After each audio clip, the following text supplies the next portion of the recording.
What a beauty. Guys, all the rumors were true, and this is all we were asking Sony to give us, and they have finally delivered with the A7 IV, and I have it in hand and I've been using it for the past couple of days, and I'm about to give you my first impressions and my thoughts on this camera and who is this camera for. So stay tuned and keep watching. So let me start by giving you a walkthrough of the camera and tell you what has changed. So right off the bat, you have all your ports, so your audio in, your audio out.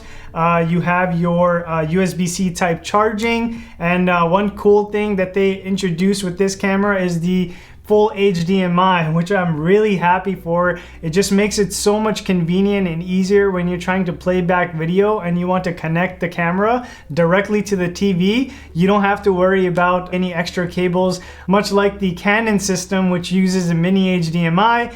I'm very happy to see the full HDMI here. Moving on to the dual card slot. So this time around, you can either shoot with SD cards, and with slot number 1, you have the option of either shooting with SD card, or you can put the CF Express Type A card, which are very expensive, I might add. So if you're planning on purchasing this camera, just make sure you have some cash saved up to invest in CF Express Type A card. I'm really hoping that third-party manufacturers actually create their own CF Express Type A card, and it defeats the monopoly that Sony has going on with those cards at the moment. So if you want the top-of-the-line performance with high buffer rate, you're gonna have to invest in those CF Express Type A cards, so just keep that in mind. Moving on, one thing I really love that Sony has implemented this year is the fully articulating screen.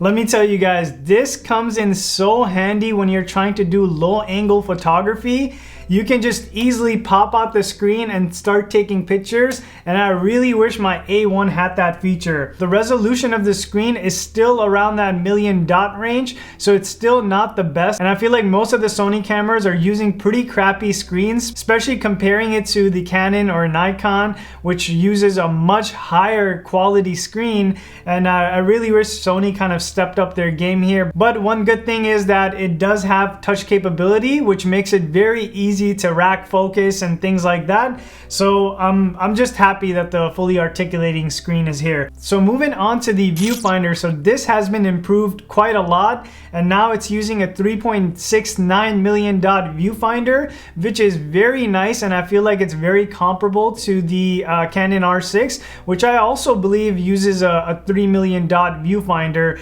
And this viewfinder is very amazing, honestly. It's not as good as the Alpha 1 or the A7S III, which uses a 9 million dot viewfinder, but I think for this price point, it's still very good.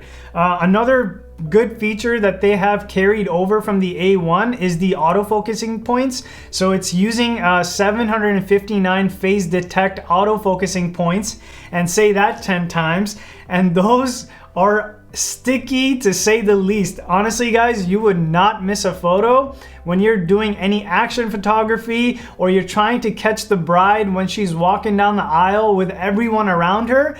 Man, this thing just tracks perfectly, and I feel like you would be hard pressed to take a photo that's out of focus. So I'm really pleased to say that at this price point, Sony was able to implement the same autofocusing system as the A1. So happy to see that here. One thing that I really love about this camera is the quick select. So now you have the option of switching between photo, video, and SQS mode directly from the dial itself. So you don't have to fiddle around with the menu anymore. You can just quickly switch between the different modes right from the dial, and it just makes it very easy, especially when you're doing any type of hybrid work. As we're on the subject of dial, another thing that I really love about this camera is the new programmable dial. So this used to be the exposure comp, but now Sony's leaving it blank and letting you decide what you want this dial to be. I have set that as the ISO because I'm primarily a video shooter, but you can set that as your shutter speed or your aperture or your white balance.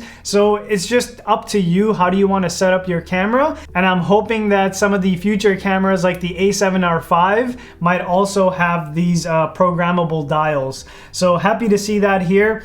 Obviously, we have to talk about the image quality in the image sensor, and I'm happy to say that from A7 III, which used a 24 megapixel sensor, now we have upgraded to a 33 megapixel sensor, and this sensor is amazing, guys. Let me tell you the low light capability of this sensor. It's top notch, top tier, and very comparable to the A1, and in some situations I feel like it's even better than the A1. Images coming out of this camera are just amazing. So very good sensor, and I feel like, you know, at this price point it's top tier. So what are some of the things that I don't like about the camera? So as you guys know, I mostly shoot video, and even though this camera can go up to 4K 60, the 4K 60 mode is heavily cropped.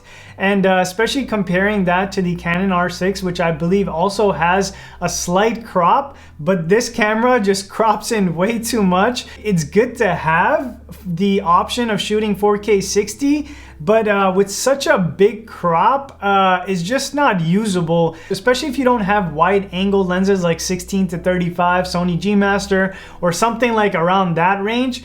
I feel like 4K 60 is kind of unusable, but the good thing is that, you know, they have the 4K 24 and 4K 30 in full frame mode. So if you're doing any of that, this camera can do very amazingly. If you are looking at this camera, the advertised 4K 60 is gonna come with a big crop, and you're gonna have to compensate by using a wider angle lens. While we're on the topic of video, all your profiles are here too. So you have your S-Log 2, S-Log 3, HLG, and I'm happy to report that they have also included S-Cinetone, which is used for their higher tier cameras like the A7S III, FX3, and those kinds of cameras. It's good to see that at this price point, Sony was able to throw that into this camera as well. So very feature-packed camera, and honestly, using it for the past couple of days, I've been enjoying my time with this camera. So overall, this camera is amazing, and I feel like it's very comparable to the A1, and some people have already started calling this camera as the baby A1,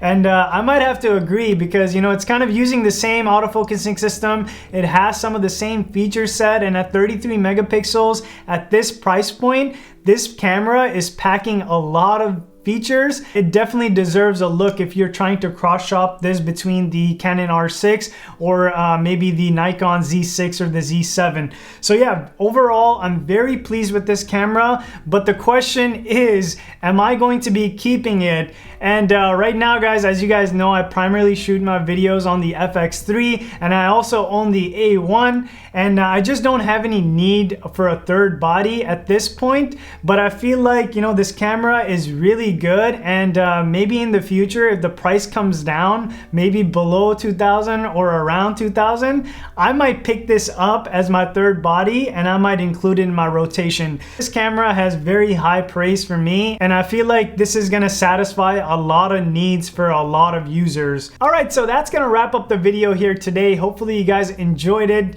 Show some love by liking and subscribing, and let me know in the comment section down below if you're deciding to pick up the A7 IV, or if you have already bought the A7 IV, what are some of the things that you like about it? And also let me know if you want me to compare this to the FX3 or the A1, and I'll be happy to do that video for you. And as always, keep doing more, and I'll catch you in the next one. See ya.